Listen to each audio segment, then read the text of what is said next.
UP యోధా versus Haryana Steelers match preview అయితే చూద్దాం. సో రెండు టీమ్స్ ఈ సీజన్ లో లాస్ట్ టైం తలబడినప్పుడు అయితే హర్యానా స్టీలర్స్ అయితే విన్ అయింది. సో రెండు టీం కూడా ఇంపార్టెంట్ మ్యాచ్ చెప్పుకోవచ్చు. యూపీ యోధాస్ కి టాప్ 8 లోకి రావడానికి ఈ విన్ ఎంతో ఇంపార్టెంట్. అలాగే హర్యానా స్టీలర్స్ కి టాప్ 4 ఛాన్సెస్ ని సజీవంగా ఉంచుకోవడానికి అయితే ఈ మ్యాచ్ చాలా ఇంపార్టెంట్ అని చెప్పొచ్చు. ముందుగా యూపీ యోధా గురించి చూసుకుంటే బ్యాక్ టు బ్యాక్ విన్స్ తో అయితే మ్యాచ్ లోకి అయితే వస్తున్నారు. వాళ్ళు యువతోని తమిళ లాంటి మంచి స్ట్రాంగ్ టీమ్స్ మీద అయితే విన్ అయ్యారు.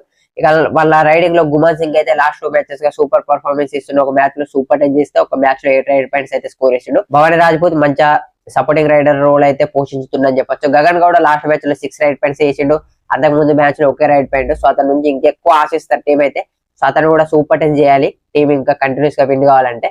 వాళ్ళ డిఫెన్స్ అయితే సూపర్ గా ఉందని చెప్పొచ్చు. కార్నర్స్ లో సుమిత్ గానీ హితేష్ గానీ సూపర్ పర్ఫార్మెన్స్ ఇస్తున్నారు. మెయిన్ గా హితేష్ చూసుకుంటే లాస్ట్ 2 మ్యాచెస్ లో 11 టార్గెట్ పాయింట్స్ అయితే స్కోర్ చేసిండు. మంచి ఫామ్ లో ఉన్నాడని చెప్పొచ్చు. కెప్టెన్ సుమిత్ గానీ ఆశు సింగ్ గానీ లాస్ట్ మ్యాచ్ లో పెద్ద పాయింట్స్ అయితే స్కోర్ చేయలే, కానీ అవుట్ ఆఫ్ ఫామ్ అయితే లేరు వాళ్ళు. మహేందర్ సింగ్ కూడా సూపర్ పర్ఫార్మెన్స్ అయితే ఇస్తుండు.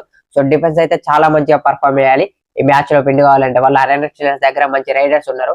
శివం పతారే లాస్ట్ మ్యాచ్ లో సూపర్ టచ్ చేసిండు. వినయ్ కూడా మంచి సపోర్ట్ అయితే ఇస్తుండు. సో కేవలం 2 రైడర్స్ తోనే వెళ్తున్నారు వాళ్ళు. సో లైన్ గా 5 లాసెస్ తర్వాత లాస్ట్ మ్యాచ్ పట్నాతో అయితే విన్ అయ్యారు హర్యానా స్టీలర్స్.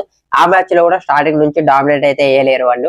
సో స్టార్టింగ్ నుంచి వెనుకబడి ఉన్నా గానీ సూపర్ టాకిల్స్ తో కంబ్యాక్ చేసి మంచి విన్ అయితే సాధించిండు. సో అది వీళ్ళ కాన్ఫిడెన్స్ చాలా బూస్ట్ చేసే అవకాశం ఉంది.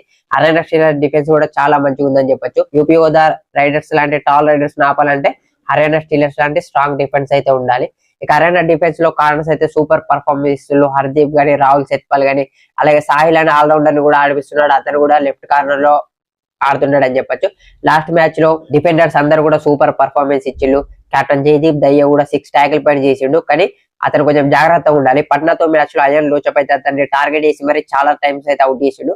సో కొంచెం రైడర్స్ కి ఈజీ టచ్ పాయింట్స్ ఇవ్వకుండా జాగ్రత్తగా అయితే ఆడాలి కవర్స్ లో. సో డిఫెన్స్ లో నీరజ్ కూడా లాస్ట్ మ్యాచ్ లో చాలా మంచి సపోర్ట్ ఇచ్చిండు ఒకే ట్యాకిల్ పాయింట్ చేసినప్పటికీ. సో చాలా మంచి సెటిల్ సైడ్ గా అయితే ఉంది. మ్యాచ్ లో ఎవరు విన్ అవుతారు అనుకున్నారు కింద కామెంట్ చేయండి. అలాగే నెక్స్ట్ వచ్చే ప్రో కబడ్డీ క్రికెట్ వీడియోస్ కోసం మన పేజ్ అయితే ఫాలో అయిపోండి.